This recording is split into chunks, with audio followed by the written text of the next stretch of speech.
All right. Hello, everyone. Welcome to Marble Wellness. I am Stephanie Corporal. I am the owner of Marble Wellness, a group practice, mental health practice located in Baldwin, Missouri. And I am here today with our therapist, Deidre, to help you guys all get to know her and who she works with and how she works. And you can reach out and get started with her after this video. So, Deidre, welcome. Good to see you today. Hi, Stephanie. So how about you just kick us off with how you decided to become a therapist, how you got into this line of work? Oh, that's a great question. Um, I would say that it was a kind of a series of life events, Okay. situations that occurred that at a young age, even to just recognize the importance of therapy Okay. and the importance of the relationship with a therapist, that I just knew I wanted to be helping people. I wanted to be that person. And so I was very fortunate that when I left for college, I knew what I wanted to do. That is fortunate. I went straight into it. There was no counting or anything before that. It was straight. I want to be a therapist. Um, and really just fell in love with it from there and have kind of found my passion through that Okay. as I've gotten into it more. Yeah. Um, yeah. Awesome. So when you say I've found my passion, you mean for the career in general, or kind of focusing in more on the type of work you like to do and the types of clients you like to work with? A little bit of both. Okay. So when I went into this, I did some work in like the community mental health center setting and found suicide prevention was my passion. Okay. And that's where I fell in love with it. Very cool. That's very hard work to do. Mm. It is very important work, though, and I feel like it definitely is a calling. So, what about that work really just fills that cup for you and really made you feel like you had found what you were called to do? I think it was the seeing the stigma around it. Nobody wanted to talk about it. Nobody Sure. wanted to tell their therapist they were having those thoughts because, Mm, what they're gonna, put me away or they're gonna, yes, something terrible is gonna happen. And we can't tell people that we're having those thoughts. And so I think that breaking that stigma and being able to be that safe place for people to talk about it or, um, discuss that and feel validated about it, that was okay. It didn't mean you needed to, something extreme needed to happen, but sometimes that's just a symptom of what we're going through, and that's okay that you're having those. that's such a great way to put it, that sometimes it's just a symptom. It's not the defining character of your personality, of your life.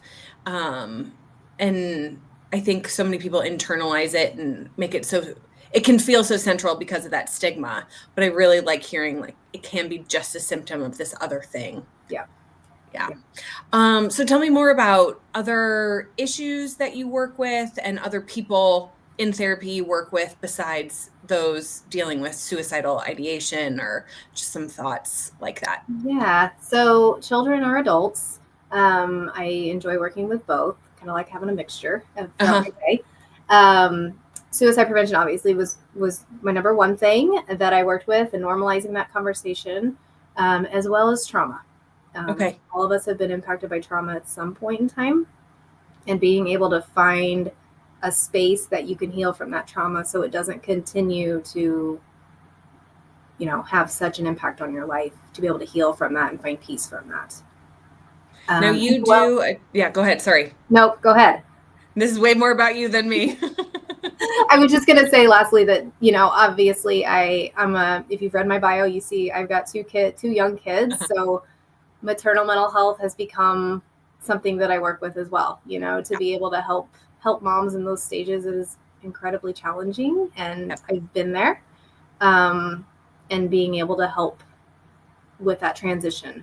Um, Yeah. Now that work. you do a type of trauma therapy intervention called EMDR, Yes. which, people can read plenty of articles and things, and to explain it quickly is difficult. But if somebody just was like, I see those letters all the time, like, what actually does it mean? Somebody told me I should get EMDR therapy, kind of broad strokes overview. How would you describe it and why it might help for people, particularly with trauma?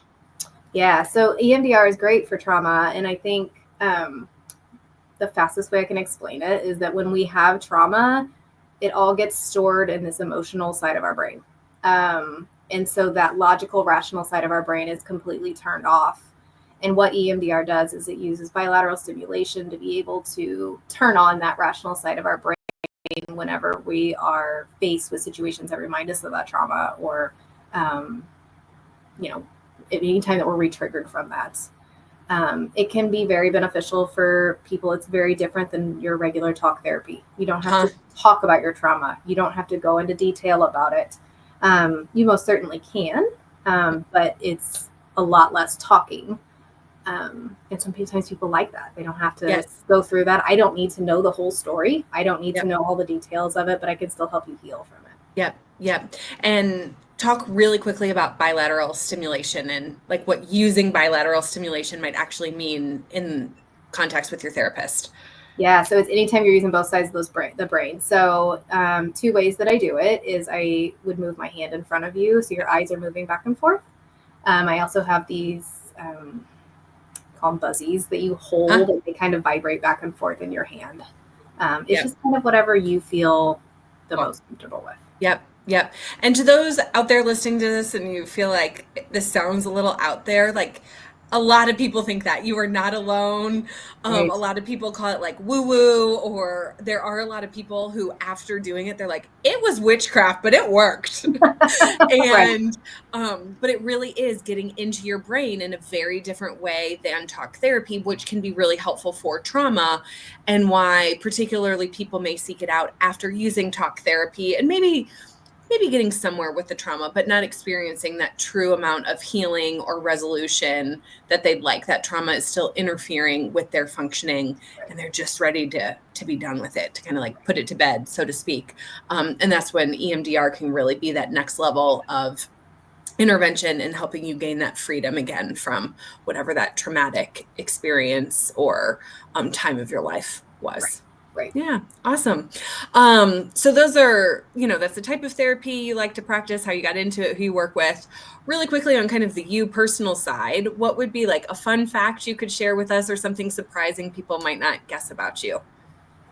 Well, that's a good question. If you've read my bio, you'll probably see I love to run. I love to be at the lake.